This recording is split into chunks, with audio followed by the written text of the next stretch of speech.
প্রবাসীদের ঈদ উদযাপন একেবারে পরিবারকে ছাড়াই একা একাই করতে হয়। ঈদের মূল আনন্দই হচ্ছে পরিবারের সবার সাথে একসাথে সময় কাটানো, সালামি দেওয়া, সালামি নেওয়া। কিন্তু প্রবাসীদের ঈদটা হয় খুবই ভিন্ন। তাই প্রবাসে আমাদের নিজেরাই নিজেদের আনন্দ খুঁজে বের করতে হয়, তৈরি করে নিতে হয়। সকাল সকাল উঠে আমার জামাই চলে যায় মসজিদে নামাজ পড়তে, আর আমি তাড়াহুড়ো করে একটু সেমাই রান্না করে নিলাম।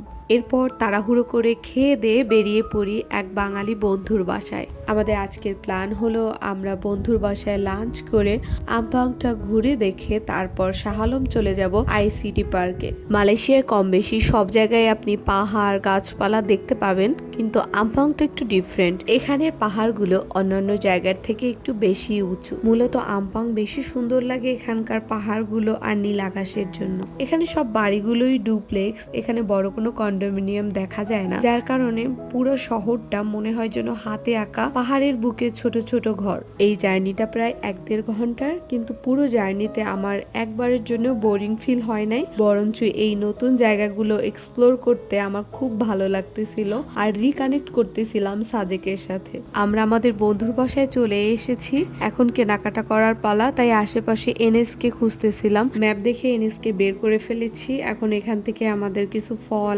আইসক্রিম, বাচ্চাদের জন্য চিপস নিব।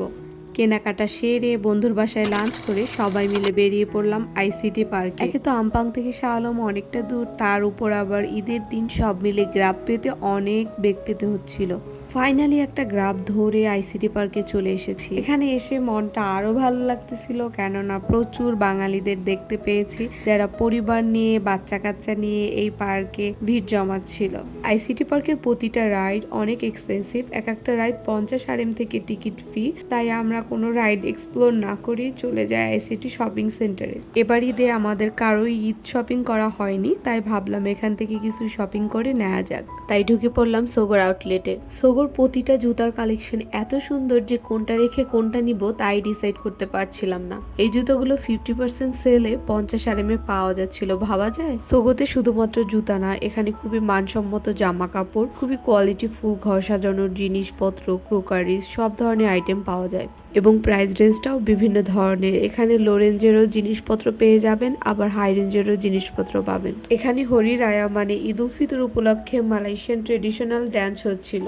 আইসিটি পার্কের গ্রাউন্ড ফ্লোর পুরোটা জুড়েই রয়েছে খাবারের দোকান।